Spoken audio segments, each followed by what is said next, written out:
नमस्कार, हमारा उत्तर प्रदेश देख रहे हैं आप। मैं हूं आपके साथ भावना त्रिपाठी। यूपी का विधानसभा शीतकालीन सत्र चल रहा है। इस दौरान सदर विधायक योगेश वर्मा विधानसभा नहीं पहुंचे। मामले पर विधायक ने कहा कि अपने विधायक साथियों को क्या मुंह दिखाऊंगा, मुझे अपनी ही सरकार में न्याय नहीं मिला। विधायक अपनी ही सरकार से कार्रवाई न करा पाने के कारण नाराज हैं। विधायक ने साफ तौर पर बताया कि उन्होंने मुख्यमंत्री योगी से न्याय की गुहार लगाई थी, जहां मुख्यमंत्री ने न्याय का भरोसा दिया था, लेकिन मुख्यमंत्री से मिलने के बाद भी उन्हें न्याय नहीं मिला।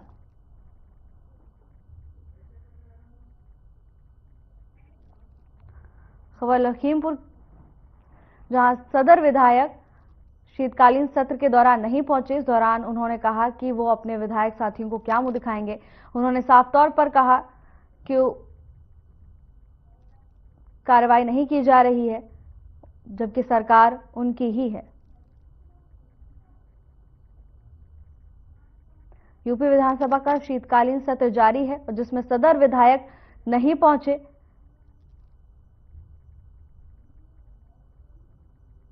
सदर विधायक का कहना है कि उनकी ही सरकार में उनकी मांग पर कार्रवाई नहीं हुई। अब इसको लेकर उन्होंने शीतकालीन सत्र में नहीं पहुंचे।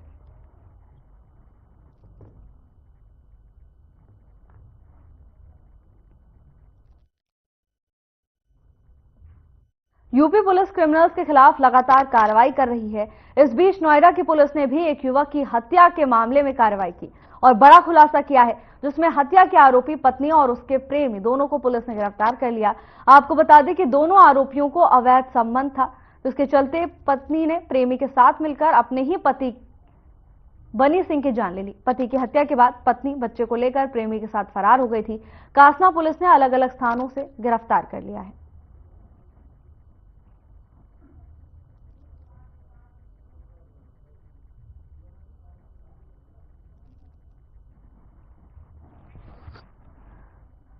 पुलिस को बड़ी सफलता हाथ लगी है, जहां पुलिस ने हत्या की गुत्थी को सुलझा दिया है।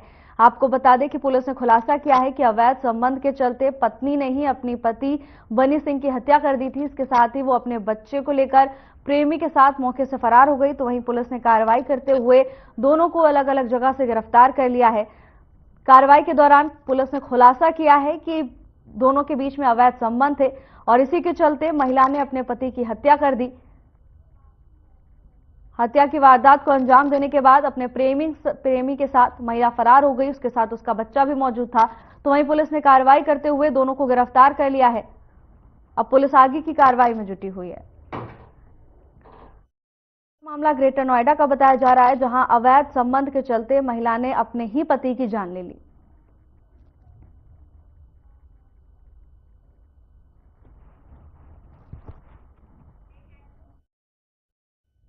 आगरा में भीषण सड़क हादसे में 4 लोगों की दर्दनाक मौत हो गई, जबकि एक गंभीर रूप से घायल है। हादसा यमुना एक्सप्रेसवे पर हुआ। खंदौली थाना क्षेत्र के पास माइलस्टोन 161 पर 2 कार और एक कैंटर की टक्कर हो गई। हादसे की सूचना मिलने पर पुलिस मौके पर पहुंची। पुलिस ने शव को कब्जे में लेकर पोस्टमार्टम के लिए भेज दिया है। तो वहीं घायल युवक को इलाज के लिए अस्पताल में भर्ती कराया गया है। जानकारी के मुताबिक रात करीब 1:30 बजे एक ट्रक और कैंटर की भिड़ंत हुई थी। कैंटर यमुना एक्सप्रेसवे पर रास्ते में खड़ा हो गया। इस दौरान पीछे से आ रही कार सवार उतरकर कैंटर चालक का हाल पूछने लगे। तभी पीछे से आ रही एक कार ने 4 लोगों को रौंद दिया, जिसमें 4 की दर्दनाक मौत हो गई है, जबकि एक गंभीर रूप से घायल हो गया है।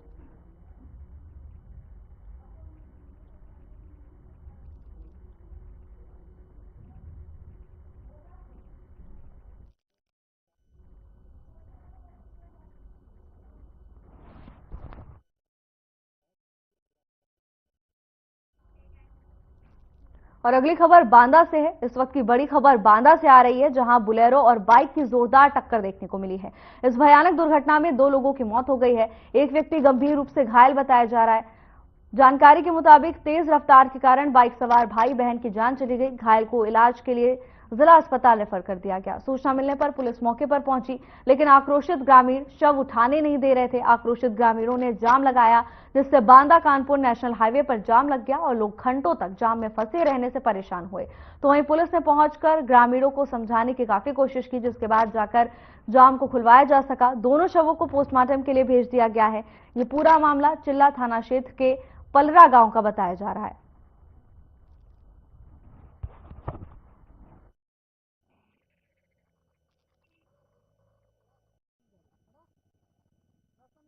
आज दिनांक 16/12 को बांदा चिल्ला मार्ग पर थाना अंतर्गत चिल्ला क्षेत्र एक कार और एक मोटरसाइकिल में टक्कर हो गई। सूचना पर तत्काल चिल्ला पुलिस मौके पर पहुंची। वहां पर 2 लोगों की मृत्यु हो गई थी और मोटरसाइकिल तथा कार का चालक दोनों घायल हो गए थे।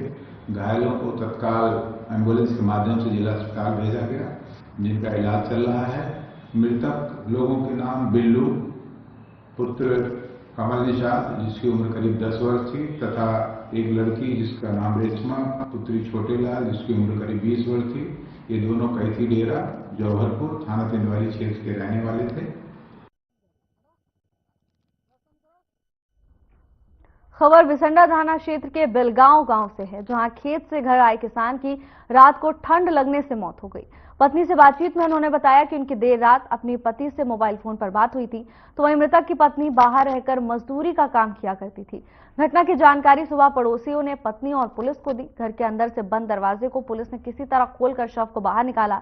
मृत्यु के वास्तविक कारणों का पता लगाने के लिए पुलिस ने शव को पोस्टमार्टम के लिए भेज दिया है।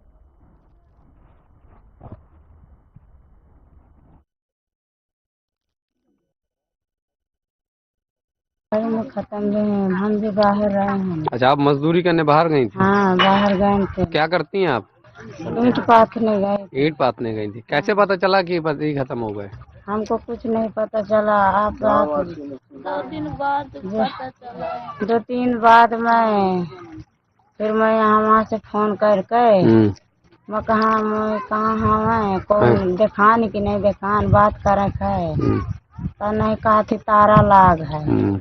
शाम के 8 बजे की है तो कहा कि मैं पढ़ रहे हैं, आज सुबह करा दे तो कहा तारा लाग है। फिर मैं कहा तारा लाग है तो मैं कहा भैंसिन का भला वहीं का भला मैं कहा देखा भला है भैंसी भीतर है कि नहीं है, भीतर बांधी रही है वहीं खी रही। फिर मैं कहा कि जा तुम, मैं कहा कूद के तो देखा, मैं कहते कि मारा तारा खा।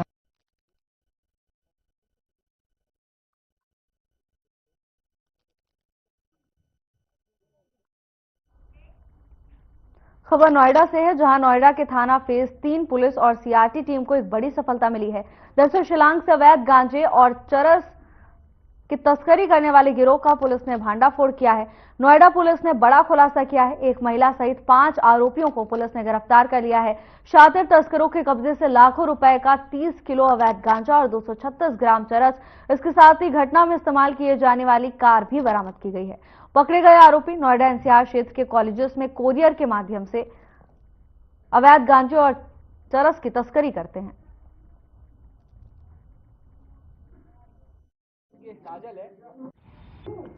सीआरटी टीम और थाना फेज 3 की पुलिस टीम द्वारा एक ऑनलाइन शिलोंग गांजा और चरस बेचने वाली गैंग का पर्दाफाश हुआ है। इसमें टोटल 5 लोगों की गिरफ्तारी सुनिश्चित की गई है, जिसमें 1 महिला और 4 पुरुष शामिल हैं। इनके पास से लगभग 30 किलो शिलोंग गांजा बरामद हुआ है और कुछ 200 ग्राम के ऊपर चरस भी बरामद हुआ है, जिसकी मार्केट की कीमत करीब 15 लाख के ऊपर है। इन लोगों का मॉडस ऑपरेंडी कुछ इस तरह रहता था कि यह व्यक्ति, जिसका नाम बिट्टू उर्फ कालू है, जो इसका मेन सरगना है, मेन अभियुक्त है, वह अपना नंबर ऑनलाइन अलग अलग वेबसाइट्स पर फ्लैश कराता था और उसके बाद जब लोग इसे कांटेक्ट करते थे तो व्हाट्सएप के माध्यम से और ऑनलाइन चैटिंग के माध्यम से ये ऑर्डर लेता था और पेमेंट ऑनलाइन QR कोड अपना भेज कर उनसे पेमेंट लेता। तो इसमें जो बिट्टू और ये काजल है, वेस्ट यूपी का सबसे बड़ा गैंगस्टर सुंदर भाटी का जेल से रिहा होने के बाद पीड़ित परिवार और गवाहों ने अपनी जान का खतरा बताया है। जहां पीड़ित परिवार और गवाहों की पत्नी ने गृह मंत्री, उत्तर प्रदेश के मुख्यमंत्री, प्रमुख सचिव को पत्र लिखकर अपनी और अपने परिवार की सुरक्षा की मांग की है, तो वहीं पत्र में उन्होंने सुंदर भाटी और अनिल भाटी के जेल से बाहर आने के बाद अपनी जान को खतरा बताया है। जहां शिव कुमार बीजेपी नेता तिहरे हत्याकांड में गवाह और पैरोकार को अपनी जान का खतरा है। बता दें कि साल 2017 में शिव कुमार तिहरा की हत्या हुई थी, जहां ग्रेटर नोएडा वेस्ट पुलिस ने एक बड़ा खुलासा किया था। इस हत्याकांड की गवाही अब कैश में चल रही है। वहीं शिव कुमार हत्याकांड के सभी आरोपी शूटर जेल से बाहर हैं।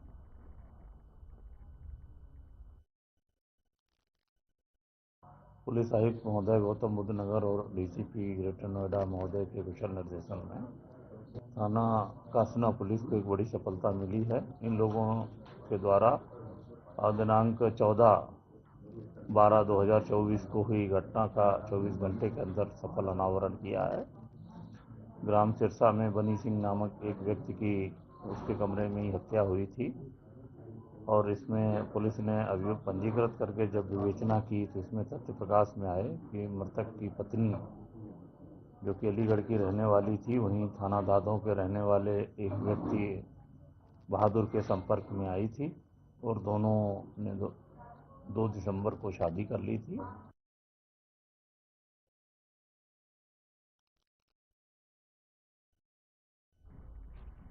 दिल्ली एनसीआर में दिनों दिन सर्दी का प्रकोप लगातार बढ़ता जा रहा है। रात के तापमान में पिछले हफ्ते की तुलना में गिरावट देखी जा रही है। नोएडा में बढ़ती ठंड को ध्यान में रखते हुए जिलाधिकारी ने सभी स्कूलों के समय में बदलाव करने का आदेश जारी कर दिया है। सुबह से लगने वाली सभी स्कूलों का टाइम बदलकर सुबह 9 बजे से किया जाएगा। इसके लिए डीएम ने निर्देश जारी कर दिए हैं ताकि बच्चों और उनके अभिभावकों को शीतलहर की चपेट से बचाया जा सके।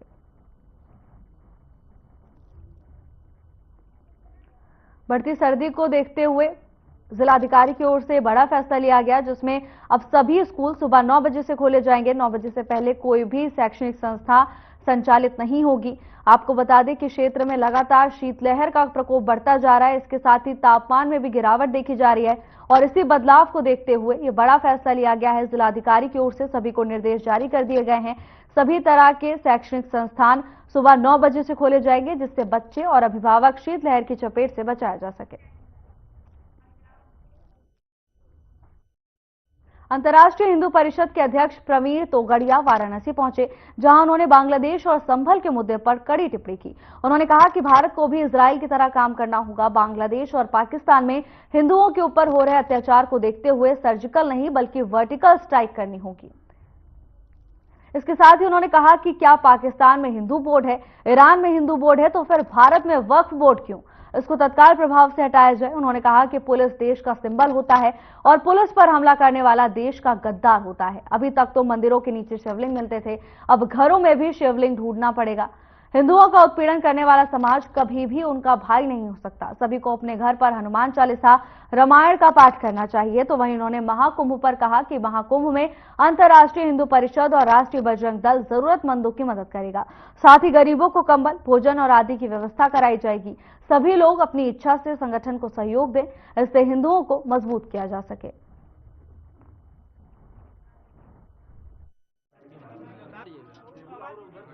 गांव और शहर की गलियों तक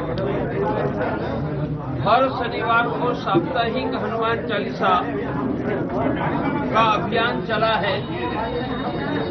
हजारों गांवों तक साप्ताहिक हनुमान चालीसा चल रहा है। तीर्थराज प्रयाग में महाकुंभ आ रहा है। 30-40 करोड़ लोग आएंगे। इस दौरान करोड़ों लोगों को हम 2 संदेश देने वाले हैं। पहला संदेश होगा कि सभी हिंदू धर्म का आचरण करें, हर रोज पूजा करें, मंदिर जाए, गाय को खिलाए और कम से कम एक गरीब हिंदू को शिक्षा, स्वास्थ्य या रोजगार में मदद करें। हमारा दूसरा संदेश होगा भारत के हर गांव में, शहर के हर कोने में शनिवार को हनुमान चालीसा शुरू करो।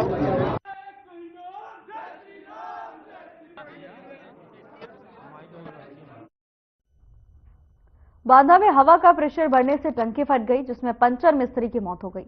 पंचर मिस्त्री ट्रैक्टर के पहियों में हवा भर रहा था। हवा का प्रेशर अचानक बढ़ जाने से हवा वाली टंकी फट गई, जिससे पंचर मिस्त्री का आधा शरीर चिथड़े उड़ गए और पंचर मिस्त्री की मौत हो गई। वहीं पंचर मिस्त्री की दर्दनाक मौत से इलाके में हड़कंप मचा हुआ है। पूरा मामला बांदा के बबेरू कोतवाली क्षेत्र के पंडरी गांव का बताया जा रहा है।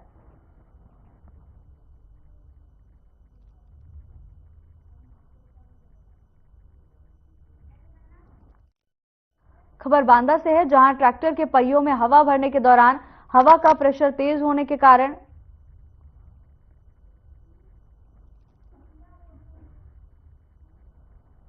शख्स की मौत हो गई, जिसके बाद क्षेत्र में हड़कंप मच गया। बताया जा रहा है कि हवा का प्रेशर बढ़ने के चलते टंकी फट गई, जिसके चलते मिस्त्री की जान चली गई है। यह हादसा इतना दर्दनाक था जिससे क्षेत्र में सनसनी फैल गई है। अब इस घटना के बाद लोग डरे हुए हैं। आपको बता दें कि मिस्त्री ट्रैक्टर के पहियों में हवा भर रहा था। इसी दौरान हवा का प्रेशर बढ़ने के चलते टायर फट गया और इस हादसे में एक शख्स की जान चली गई है।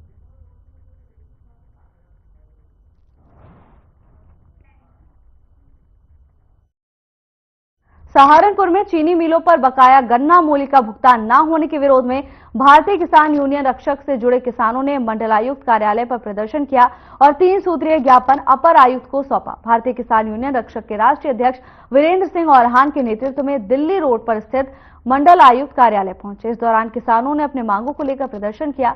राष्ट्रीय अध्यक्ष वीरेंद्र सिंह औरहान ने कहा कि किसानों का करोड़ों रुपया दया शुगर मिल और बजाज शुगर मिल पर बकाया है और किसानों का आर्थिक मानसिक शोषण किया जा रहा है। किसानों ने अपनी मांगों का ज्ञापन अपर आयुक्त को सौंपा है।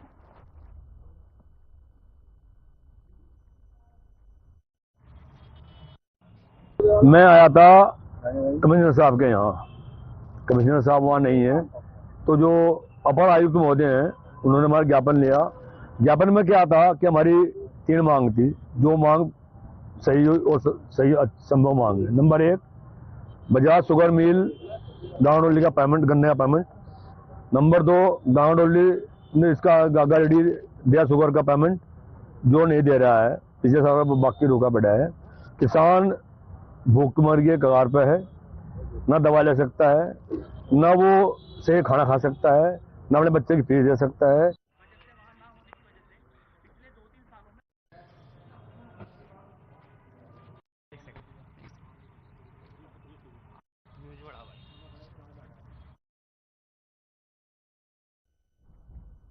संभल के शिव मंदिर में कुएं की खुदाई के दौरान कुएं में 3 मूर्तियां निकली हैं। डीएम ने मूर्तियों को अपने पास मंगा लिया है, तो वहीं मूर्तियों के कुएं में पहुंचने की जांच की बात भी प्रशासनिक अधिकारियों की ओर से कही गई है।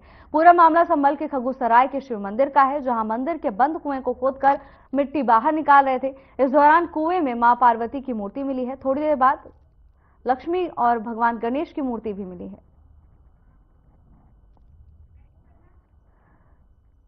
संभल में कुएं की खुदाई के दौरान हिंदू देवी देवताओं की प्रतिमा बरामद हुई है, जिसके बाद प्रशासनिक अधिकारी मौके पर पहुंचे, तो वहीं मूर्तियों को जिलाधिकारी के पास पहुंचा दिया गया है। प्रशासनिक अधिकारियों की ओर से जांच की बात भी कही जा रही है। लगातार इस मामले की जांच में पुलिस जुटी हुई है कि आखिर ये मूर्तियां कुएं के अंदर कैसे पहुंची। इस मुद्दे को लेकर अब संभल फिर से सुर्खियों में बना हुआ है। सर्वे और उसके बाद अब ये मूर्तियों के मिलने के बाद संभल एक बार फिर से चर्चा का विषय बन गया है। मूर्तियों के मिलने के बाद क्षेत्र में तरह तरह की बातें की जा रही हैं, तो वहीं जिला अधिकारी जांच में जुटे हुए हैं। और भी मूर्तियां निकली। जो प्राचीन कूप और मंदिर हमें मिला, उसी की खुदाई जारी थी। कल लगभग 10-12 फीट खुदाई हुई थी। आज जब खुदाई की प्रक्रिया आगे बढ़ रही थी, तो उसी समय पहले माँ पार्वती जी की, जिनका सिर टूटा हुआ है, वो मूर्ति मिली और उसके बाद भगवान गणेश की और माँ लक्ष्मी जी की, ये 3 मूर्तियां हमें मिली। ये सारा इन्वेस्टिगेशन का विषय है। अभी तो केवल मूर्तियां बाहर आई और उसके बाद देखते हैं कि कैसी मूर्तियां अंदर गई, क्या हुआ क्या नहीं हुआ। और भी मूर्तियां निकली। ताजमहल में सावन के महीने में जलाभिषेक और दुग्धाभिषेक और अन्य हिंदू त्योहारों पर पूजा अर्चना की मांग को लेकर योगी यूथ ब्रिगेड के प्रदेश अध्यक्ष कुंवर अजय तोमर की ओर से दायर वाद में लघुवाद न्यायालय में न्यायाधीश मृत्युंजय श्रीवास्तव की अदालत में सुनवाई होनी थी, लेकिन सैयद इब्राहिम हुसैन जैदी के अधिवक्ता पेश नहीं हुए। साथ ही समय के अभाव में अदालत में सुनवाई न हो पाई। इस दौरान न्यायाधीश मृत्युंजय श्रीवास्तव ने मामले की सुनवाई के लिए अगली तारीख 20 जनवरी को तय की है। मुस्लिम समुदाय के सैयद इब्राहिम हुसैन जैदी ने 24 सितंबर को पक्षकार बनने के लिए अर्जी दाखिल की थी, जिस पर वादी कुंवर अजय तोमर के अधिवक्ता शिव आधार सिंह तोमर ने 7 अक्टूबर को प्रतिवादी एएसआई के अधीक्षण पुरातत्वविद डॉक्टर राजकुमार पटेल के अधिवक्ता ने 27 नवंबर को आपत्ति दाखिल की थी, जिसमें वादी अधिवक्ता शिव आधार सिंह तोमर का कहना था कि सैयद इब्राहिम हुसैन जैदी को पक्षकार न बनाया जाए, क्योंकि ताजमहल सरकारी इमारत है। सैयद इब्राहिम हुसैन जैदी की वो कोई प्राइवेट प्रॉपर्टी नहीं है। इसके साथ ही ना वो शाहजहां या मुमताज के कोई वंशज हैं, इसलिए उन्हें कोई अधिकार नहीं है कि वो इस मामले में पक्षकार बन सके। तो वहीं एसआई भी अपनी आपत्ति में ये कह चुका है कि ताजमहल से संबंधित जानकारी मुहैया कराना और मुकदमा लड़ना उनकी जिम्मेदारी है। सैयद इब्राहिम हुसैन जैदी को कोई अधिकार नहीं है।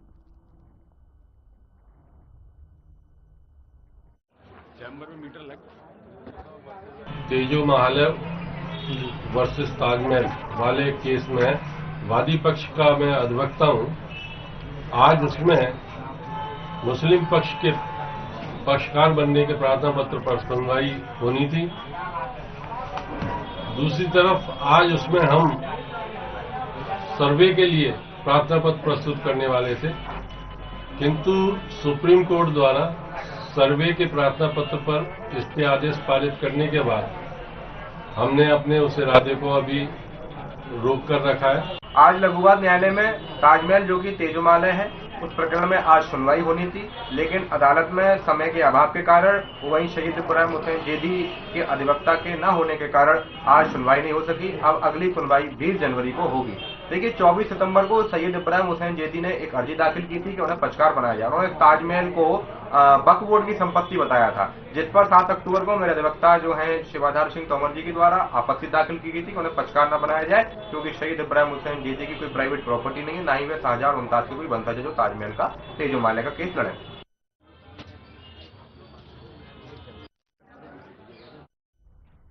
मेरठ में रिटायर्ड सीओ के खिलाफ ग्रामीण एसएसपी दफ्तर पहुंचे, जहां पीड़ित परिवार ने बताया कि 3 साल से जमीन के मामले का विवाद चलता आ रहा है, जहां आरोप है कि कोर्ट से केस हारने के बाद रिटायर्ड सीओ ने परिवार पर हमला कर दिया और उनके साथ मारपीट भी की। रिटायर्ड सीओ ने भूमाफियाओं के साथ मिलकर घटना को अंजाम दिया, जिसके बाद काफी बड़ी संख्या में ग्रामीणों ने एसएसपी दफ्तर पहुंचकर कार्रवाई की मांग की।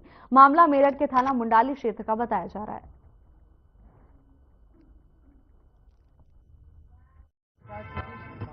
मुकदमा कोर्ट में भी चल रहा था क्या? मामला हमारे पुश्तैनी जमीन के लिए, उस पर हमारा घर के मेंबर सो रहे थे 4 जने, तो उन पर रिटायर्ड सीओ नरेंद्र और सेंसर पाल ने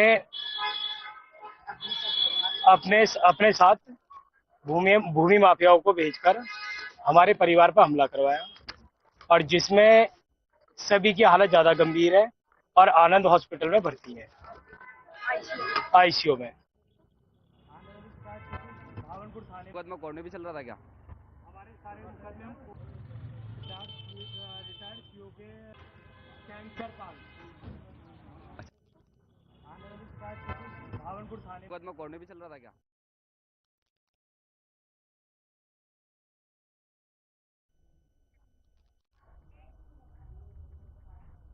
बुलंदशहर जहांगीराबाद कस्बे में बारातियों का हुड़दंग देखने को मिला, जिसका एक वीडियो भी सोशल मीडिया पर खूब वायरल हो रहा है। बाराती खुलेआम गाड़ियों की छत पर शराब पीते हुए नजर आए। बारातियों के हुड़दंग करने का वीडियो जहांगीराबाद कस्बे का बताया जा रहा है।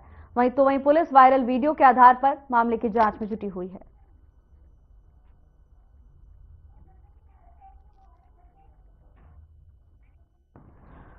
बुलंदशहर की एक वीडियो इन दोनों चर्चा का विषय बना हुआ है, जहां बाराती हुड़दंग मचाते हुए नजर आ रहे हैं। बाराती खुलेआम गाड़ियों की छत पर बैठकर शराब पीते हुए दिखाई दिए, जिसका एक वीडियो भी सोशल मीडिया पर खूब वायरल हुआ। तो वहीं अब इसके बाद पुलिस ने मामले का संज्ञान ले लिया है। पुलिस लोगों की शिनाख्त कर जांच में जुटी हुई है। ये वीडियो बुलंदशहर के कस्बे का बताया जा रहा है, जहां बाराती हुड़दंग मचाते हुए नजर आ रहे हैं। तो वहीं अब पुलिस इस मामले को लेकर एक्शन मोड में नजर आ रही है। पुलिस की ओर से मामला दर्ज कर लिया गया है और वीडियो में मौजूद लोगों की पहचान कर पुलिस आगे की कार्रवाई में जुटी हुई है।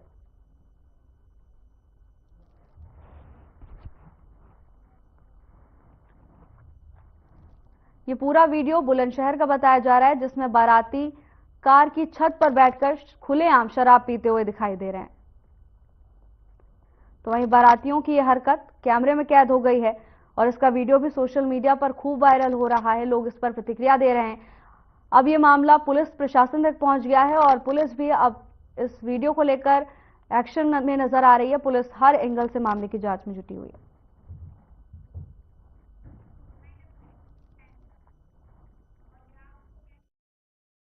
फिलहाल के लिए बस इतना ही। जल्द हाजिर होंगे नई अपडेट्स के साथ। नमस्कार।